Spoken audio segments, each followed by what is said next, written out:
Isang magandang umaga po sa ating lahat. Weather update po muna tayo ngayong araw ng Lunes, January 8, 2024. Sa unahin po muna natin yung mga weather systems na sa kasalukuyan ay patuloy nakakaapekto sa ating bansa. Sa ngayon, patuloy pa rin umiiral ang northeast monsoon o hanging amihan sa bahagi ng bahagi naman or malaking bahagi ng Luzon. And kung makikita po natin dito sa satellite image, meron po tayong isang linya ng mga kaulapan na nakaapekto sa kasalukuyan sa bahagi naman ng Bicol region. Yan po yung shear line o yan po yung pagsasalubong ng malamig at mainit na hangin. Samantalang sa nalalabing bahagi naman po ng ating bansa, pagpatuloy pa rin or magpapatuloy pa rin yung epekto ng easterlies o yan po yung maalinsangang hangin na nanggagaling sa dagat Pasipiko. So otherwise, besides po dito sa northeast monsoon, sa shear line pati na rin sa easterlies, wala naman po tayo namamataan na low pressure area o bagyo sa loob at labas ng ating Philippine Area of Responsibility na posibleng makaapekto sa anong bahagi ng ating bansa sa mga susunod na araw. So dapo po tayo sa magiging lagay ng panahon sa ngayong araw dito sa Luzon. So dahil sa patuloy na epekto ng northeast monsoon, magiging maaliwalas naman po yung panahon sa malaking bahagi ng Luzon area. So partly cloudy hanggang sa cloudy yung magiging kalangitan po natin. May mga tsansa rin po ng mga isolated light rains o may na mga pagulan o mga pag-ambon. Ngunit pagdating mo po sa Quezon and Bicol region area, dulot po na epekto ng shear line, posible po makaranas tayo ng maulan na panahon ngayong araw. So asahan pa rin po natin yung mga kalat-kalat mga pag-ulan, pagkidlat at pagkulog. Dulot po yan ng epekto ng shear line.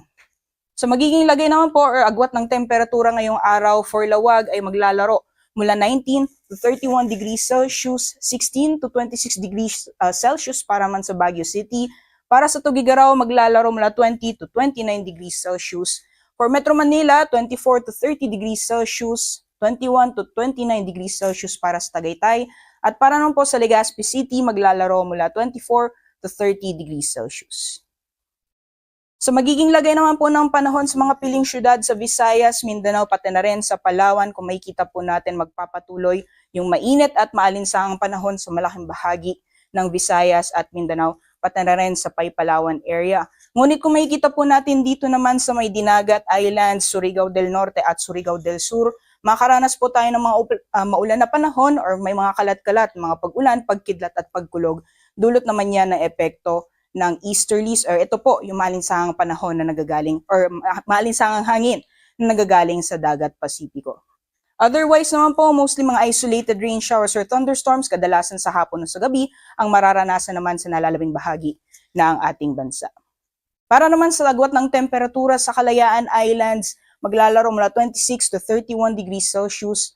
Maximum temperatures naman sa Puerto Princesa pati sa Cebu, aabot ng 32 degrees Celsius, Iloilo 27 to 29 degrees Celsius, for Tacloban 25 to 31 degrees Celsius, para naman dito sa Cagayan de Oro maglalaro mula 26 to 29 degrees Celsius, medyo may kainitan pa rin po sa Davao City, maximum temperatures ng 33 degrees Celsius, at sa Zamboanga magiging mainit din po ngayong araw, maximum temperature sa abot ng 34 degrees Celsius. So sa kalagayan naman po ng ating karagatan, wala pa rin po tayo nakataas na gale warning sa anumang baybayin ng ating bansa. Kaya malaya pa rin po mga kapalaot ang ating mga kababayan na may mga maliit na sakyang pandagat. At sa 3-day weather outlook naman po sa piling syudad dito sa Luzon area, kung makikita po natin for Metro Manila, Baguio City at Legazpi City, generally fair weather conditions po tayo hanggang sa mga susunod na araw. Ngunit dahil pa rin po sa epekto or patuloy na epekto ng shear line, asahan pa rin po natin magpapatuloy yung maulan na panahon hanggang bukas sa may Legazpi City. So possible pa rin po over Quezon area and Bicol region, makakaranas pa rin po tayo ng mga kalat-kalat mga pagulan. Pero pagdating po ng Wednesday, improving weather conditions na po tayo hanggang sa mga susunod na araw na po yan.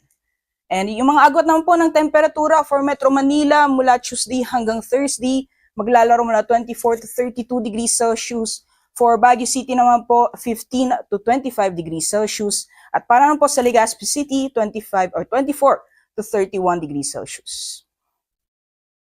Sa mga piling syudad naman po sa Visayas area hanggang sa for the next 3 days, makikita po natin magpapatuloy din yung mainit at maalinsangang panahon. So generally fair weather conditions pa rin po tayo hanggang sa darating na Thursday.